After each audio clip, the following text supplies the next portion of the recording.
আসসালামু আলাইকুম। জানুয়ারি 2025 মাসের বীর মুক্তিযোদ্ধাদের সম্মানী ভাতার অর্থ ছাড়করণের একটি খবর জানবো। তবে আপনি যদি যুদ্ধের জীবন চ্যানেলে নতুন হয়ে থাকেন, চ্যানেলটি অবশ্যই সাবস্ক্রাইব করবেন, পাশেই থাকবেন।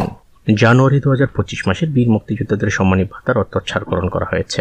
চলতি 2024-25 অর্থ বছরের বাজেটে বীর মুক্তিযোদ্ধাদের পূর্ণাঙ্গ তথ্য সম্বলিত ম্যানেজমেন্ট ইনফরমেশন সিস্টেমের ভিত্তিতে গভর্নমেন্ট টু পারসন জিটিপি পদ্ধতিতে ইলেকট্রনিক ফান্ড ট্রান্সফার প্রক্রিয়ার মাধ্যমে মুক্তিযোদ্ধাদের সম্মানী ভাতা বাবদ জানুয়ারি 2025 মাসের এই অর্থ ছাড়করণ করা হয়। জানুয়ারি 2025 মাসের সর্বমোট ভাতাভোগীর সংখ্যা 2,55,314 জন। এই 2,55,314 জন ভাতাভোগীর অনুকূলে সর্বমোট বরাদ্দ রাখা হয়েছে 392,22,70,446 টাকা। সর্বমোট 550টি উপজেলার মধ্যে এই সম্মানী ভাতার অর্থ ছাড়করণ করা হয়। তবে এখানে উল্লেখ্য, বীর মুক্তিযোদ্ধাদের সম্মানী ভাতা বিতরণ আদেশ 2020 অনুযায়ী এ সম্মানী ভাতা প্রদান করা হচ্ছে বিধায় বাংলাদেশ মুক্তিযোদ্ধা কল্যাণ ট্রাস্টের আওতাধীন শহীদ যুদ্ধাহত খেতাবপ্রাপ্ত বীর মুক্তিযোদ্ধাগণ এ বরাদ্দপত্রের আওতায় প্রদত্ত ভাতা প্রাপ্য হবেন না। তাদের জন্য অন্য বাজেট হবে, যখন হয় সাথে সাথে আমি আপনাদের এই চ্যানেলের মাধ্যমে জানিয়ে দিব।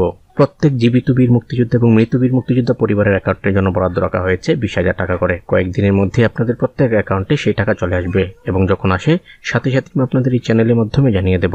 ততক্ষণ পর্যন্ত সবাই ভালো থাকবেন, সুস্থ থাকবেন। আল্লাহ হাফেজ।